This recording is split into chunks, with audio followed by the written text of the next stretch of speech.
जय अग्रसेन। मेरे इन वीडियो में आप अग्रवंशियों के बारे में जानेंगे जिन्होंने साहित्य में अपना नाम रोशन किया। इस श्रेणी में पहला नाम है भारतेंदु हरिश्चंद्र। इनका जन्म सन 1850 में काशी में हुआ था।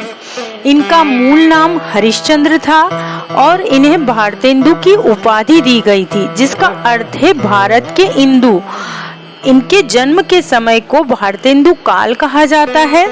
हिंदी साहित्य में आधुनिक काल का प्रारंभ भारतेंदु हरिश्चंद्र से ही माना जाता है। 10 वर्ष की अल्पायु में ही इनके ऊपर से माता पिता का साया उठ गया था। इन्होंने कई पत्रिकाओं का प्रकाशन किया और ये प्रसिद्ध नाटककार भी थे। अंधेर नगरी जैसा प्रसिद्ध नाटक भी इन्होंने ही लिखा था। हिंदी साहित्य में इनका योगदान अतुलनीय है। ये अभूतपूर्व प्रतिभा के धनी थे। ये कलाकार, नाटककार, लेखक, अनुवादक, समाज सुधारक और कई भाषाओं का ज्ञान, कई लिपियों का सुंदर लेखन में इनकी विशेष योग्यता थी। 34 वर्ष की अल्पायु में ही इनकी मृत्यु हो गई थी, लेकिन इन्होंने इतनी कम उम्र में ही हिंदी साहित्य में एक विशाल रचना का निर्माण किया था। हनुमान प्रसाद पोद्दार।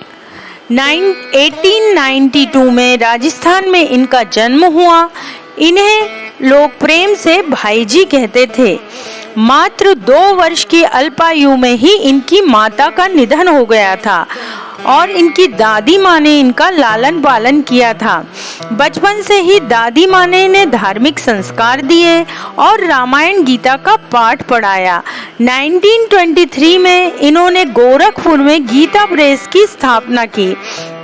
भारत ही नहीं अपितु विश्व के कोने कोने में भारतीय प्राचीन वेद, उपनिषद, पुराण और महाकाव्यों को पहुंचाने का पूर्ण श्रेय भाईजी को ही जाता है। इन्होंने अपना सारा जीवन एक महात्मा की तरह जिया और इनके बारे में तो यहाँ तक कहा जाता है कि इन्हें ईश्वर ने साक्षात दर्शन दिए। इनके बारे में ऐसे कई और किस्से हैं जिनके बारे में आपको जानना चाहिए, लेकिन मैं इस वीडियो में नहीं दिखा सकती। आप चाहें तो YouTube पर सर्च कर सकते हैं। इस श्रेणी में अगला नाम है मैथिली शरण गुप्त।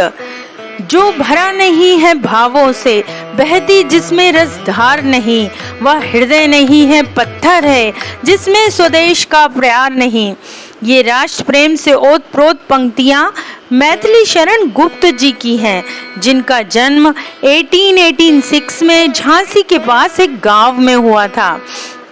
गांधी जी ने इन्हें राष्ट्र कवि की उपाधि से अलंकृत किया था और भारत सरकार ने इन्हें पद्म भूषण पुरस्कार से सम्मानित किया था। दिनेश नंदिनी डालमिया। इनका जन्म 1928 में उदयपुर शहर में हुआ था। साहित्य और शिक्षा के क्षेत्र में पद्म भूषण इन्हें सरकार द्वारा दिया गया था। ये हिंदी साहित्य की प्रसिद्ध लघु कथा लेखिका व उपन्यासकार थी। ये डालमिया समूह के संस्थापक रामकृष्ण डालमिया की पत्नी थी। इन्होंने महिलाओं की मुक्ति के विषय पर अनेक कविताएं, लघु कथाएं और उपन्यास लिखे थे। बाबू गुलाब राय। इनका जन्म 1888 में इटावा उत्तर प्रदेश में हुआ था। ये हिंदी के प्रसिद्ध निबंधकार, साहित्यकार, आलोचक और व्यंग्यकार थे। सबसे पहले दर्शन संबंधी निबंध लिखने का श्रेय बाबू गुलाब राय जी को ही जाता है।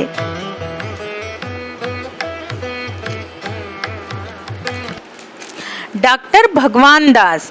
इनका जन्म 1869 में वाराणसी में हुआ।